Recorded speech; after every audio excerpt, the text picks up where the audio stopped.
하나님의 사랑과 은총이 넘치시기를 축원합니다. 오늘 4월 25일 월요일 아침입니다. 금주 한 주간도 주님의 큰 은총을 누리고 또 부활하신 주님과 함께 승리하는 한 주간 되시기를 축원합니다. 금주간에는 십자가와 부활에 대한 시리즈의 말씀을 마지막으로 이제 같이 생각해 보기로 하겠습니다. 오늘 말씀의 중요한 주제는 사도 바울이 부활하신 주님을 만났을 때 어떠한 결단을 했고 어떠한 변화를 일으켰으며 어떠한 삶을 살았는가 하는 것에 대해서 같이 생각해 보려고 합니다. 하나님 말씀은 빌립보서 3장 7절에서부터 11절까지 나오는 말씀입니다. 사도 바울은 빌립보서 3장에서 이렇게 자기 자신을 고백합니다. 그러나 나는 내게 이루었던 것은 무엇이든지 그리스도 때문에 해로운 것으로 여기게 되었습니다. 그뿐만 아니라 내 주 예수 그리스도를 아는 지식이 가장 고귀하므로 나는 그 밖의 모든 것을 해로 여깁니다. 나는 그리스도 때문에 모든 것을 잃었고 그 모든 것을 오물로 여깁니다.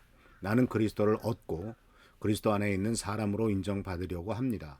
나는 율법에서 생기는 나 스스로의 의가 아니라 그리스도를 믿는 믿음으로 말미암아 오는 의, 곧 믿음에 근거하여 하나님에게서 오는 의로움을 얻으려고 합니다. 내가 바라는 것은 그리스도를 알고 그분의 부활의 능력을 깨닫고 그분의 고난에 동참하여 그분의 죽으심을 본받는 것입니다. 그리하여 나는 어떻게 해서든지 죽은 사람들 가운데서 살아나는 부활에 이르고 싶습니다.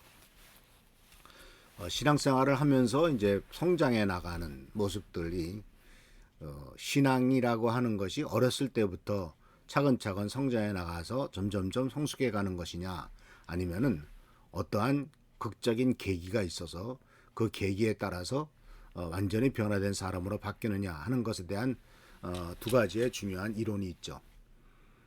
그것에 대해서 이제 예를 들자면은 모태신앙의 경우 어머니의 뱃속에 있을 때부터 예수님을 믿었다라고 하는 모태신앙, 모든 부모님이 교회를 다니기 때문에 자연스럽게 교회를 다니기 시작했던 것이 모태신앙이죠.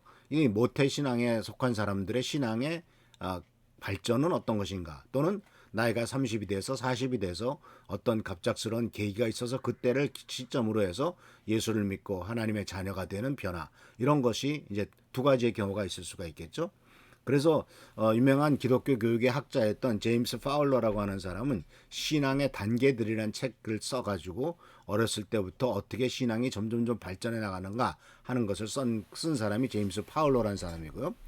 그러나 또 제임스 로도라고 하는 또 학자가 있습니다. 그는 변화의 순간이라고 하는 책을 썼습니다. 이 책은 그가 죽을 뻔한 경험을 통해서 교통사고를 통해서 죽을 뻔한 경험을 통해서 그가 하나님을 만나고 회심하게 된 교훈을 쭉 써놓은 것을 볼 수가 있습니다. 물론 어떤 사람은 태어날 때부터 엄마가 아빠가 교회 다니기 때문에 모태신앙일 수도 있고, 또 중간에 나이가 들어서 어떤 계기를 통해서 예수를 믿게 되는 이런 두 가지 경우가 있을 것입니다. 그래서 이 제임스 파울러의 신앙의 단계들이나 제임스 로드의 변화의 순간들이 다 경우에 맞게, 사람의 경우에 다 맞게 되겠죠. 그렇다면 사도 바울을 생각해 보면은 어떻겠습니까? 사도 바울은 제임스 파울러의 신앙의 단계들보다도 제임스 로드와 같이, 물론 그는 과거에 유대교적인 신앙을 갖고 있었고 구약적인 신앙을 갖고 있었지만 진정으로 하나님을 만나고 진정으로 예수 그리스도를 체험하는 그 변화의 순간들을 경험한 사람이기 때문에 오히려 변화의 순간이라고 하는 책을 쓴 제임스 로드의 경우와도 맞다고 생각합니다. 그래서 그는 이제 자기 자신에 대해서 과거에 어떤 사람인가를 이제 빌립보서 3장 4절에서 6절에 자랑을 합니다. 하기야 나는 육신에도 신뢰를 둘 만합니다. 내 배경도 괜찮다 이거죠. 다른 어떤 사람이 육신의 실만을 둘 만하다고 생각하면 나도 더욱 그렇다. 배경도 좋고 또 학벌도 좋고 그러한 육신적인 평가를 따라서 그 사람 괜찮은 사람이야 라고 생각한다면 나도 충분히 그런 사람이다 라고 말합니다. 그러면서 이렇게 말합니다. 나는 여덟에 태어난 지 8일 만에 이제 할례를 받았다. 이스라엘 민족에서 모든 남자들은 다 그렇죠. 또 이스라엘 민족 가운데서도 베냐민 지파다. 이 베냐민 지파는 우리가 알다시피 이스라엘 민족에서 첫 번째 왕이었던 사울 왕이 나온 지파죠. 그렇기 때문에 첫 번째 왕이 낫다고 하는 것에 대한 굉장한 자부심이 있습니다. 또 히브리 사람 가운데서도 히브리 사람이요, 율법으로는 바리새파 사람이요, 아주 철저하게 율법을 지키고 또 11조도 하고 금식도 하고 하는 철저한 신앙인이었죠. 또 열심으로는 교회를 핍박한 사람이고 율법에 의로는 흠잡을 데가 없는 사람이다라고 이렇게 자기 자신을 고백을 합니다. 참 율법의 의로도 흠잡을 데가 없다. 무슨 얘기냐면 태어나면서 지금까지 십계명 같은 거 십계명을 철저하게 지켰고 율법의 의로는 정말 뭐가 잘못된 거라고는 찾아볼 수가 없다라고 얘기를 하고 있어요. 그러니까 그는 정말 자기 자신이 얼마나 자랑할 만하고 자기 자신의 배경, 인간적인 배경이 얼마나 대단한 것이냐 하고 이렇게 자백을 하고 있는 그 자랑을 하고 있는 거죠. 그래서 그의 삶은 사실 자랑할 만하죠. 소중하고 가치 있는 것이었습니다. 가문은 아까 말씀드린 데 베냐민 지파죠. 그 이름도 같대요. 첫 번째 왕이었던 사울 왕의 이름과 같이 자기도 사울이었고, 그리고 또 학벌로는 바리새인으로서 그 당시에 가장 유명했던 랍비였던 가말리엘이라고 하는 사람 밑에서 공부를 한 아주 탁월한 학자이기도 했습니다. 그런데 이러한 과거의 삶에 대해서 이제 예수 그리스도를 만나게 되었을 때 그의 중요한 깨달음이 있었죠. 우리는 알다시피 그것은 사도 사울이 이제 바울이 되기 전에 사울이 예수 믿는 사람을 핍박하기 위해서 먼저는 스데반이 죽을 때 옆에서 증언을 섰지 않습니까? 아주 열심으로 예수 믿는 사람을 핍박하고 죽이려던 사람이었죠. 그래서 그런 것을 경험을 통해서 이제 다메섹이라고 하는 곳에서 지금의 말하면 다메스커스죠. 시리아의 다마스커스에도 예수 믿는 사람이 많이 있더라 해가지고 그 사람들을 잡으러 가는 겁니다. 참 대단하죠. 남의 나라까지 가서 예수 믿는 사람을 잡아오라고 가는 것입니다. 그런데 이와 같은 그 권한을 가지고 그 종교 재판장으로서 또는 종교 경찰로서 유대교 종교 경찰로서 예수 믿는 사람을 잡으러 가는데 그 길에서 이제 예수 그리스도를 만나죠. 이것이 바로 사도행전 9장에서 기록되어 있습니다.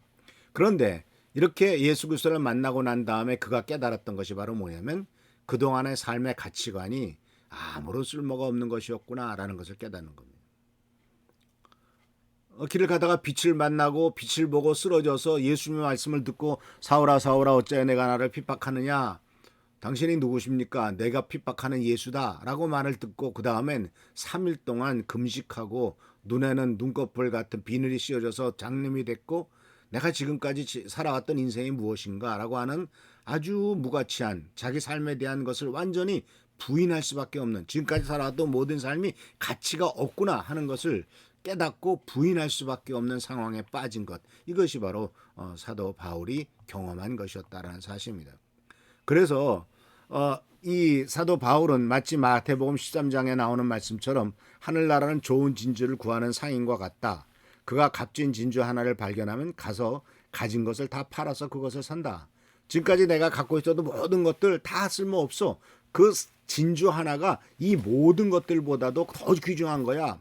즉 예수 그리스도가 내가 지금까지 갖고 있었던 신학적인 배경 또는 어떤 가문적인 배경, 학문적인 배경 또는 재산, 이런 모든 것과 비교해 봤을 때 다 쓸모가 없어 하는 것을 부활하신 예수를 만났을 때 그는 깨닫게 됐다라는 사실이죠. 그래서 사랑하는 성도 여러분, 우리는 예수님이 가장 중요한 존재인 것을 언제 깨달으셨습니까?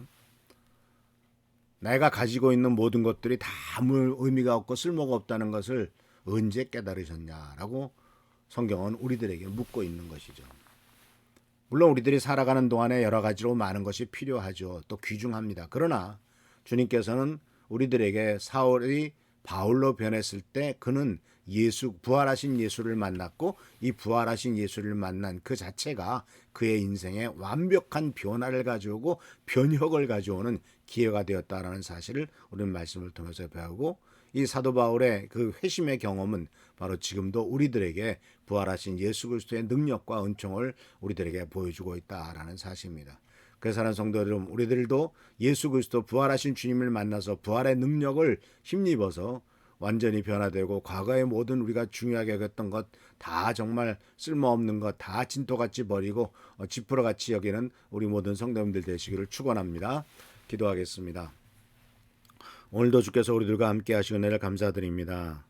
그리스도 예수의 그 가치는 우리가 이 세상에서 중요하다고 여기는 것들에 비했을 때 정말 이 세상에 중요한 것 아무것도 의미가 없다는 것을 우리들에게 가르쳐 줍니다.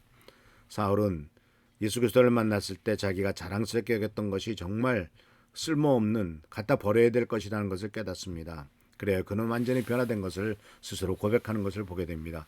우리도 주님을 만나고 주님의 은혜 가운데서 이 세상에서 가치 있다고 여기는 것들 아무것도 아닌 것을 깨달을 수 있도록 하시고, 그리하여 오직 그리스도를 최고의 아버지 것으로 여기며 하나님 앞에 영광과 존귀를 돌리는 삶이 되도록 주여 축복과 은총을 더하여 주옵소서. 오늘도 함께 하시고 지켜 보살펴 주시기를 바라옵고 예수 그리스도의 이름으로 축복하며 간절히 기도하옵나이다. 아멘. 오늘도 주님께서 함께 하시기를 축원합니다. 교회를 위해서, 나라 민족을 위해서, 또 성도들을 위해서 기도하시고 또 각각의 필요한 모든 것들이 주님의 은혜 가운데서 채워지는 것을 기대하며 살아가는, 그렇지만 그런 것들이 다 중요한 것이 아니라 제일 중요한 것은 예수 그리스도의 있음을 믿고 나아가는 우리 귀한 성도들 되시길 축원합니다. 할렐루야, 축복합니다.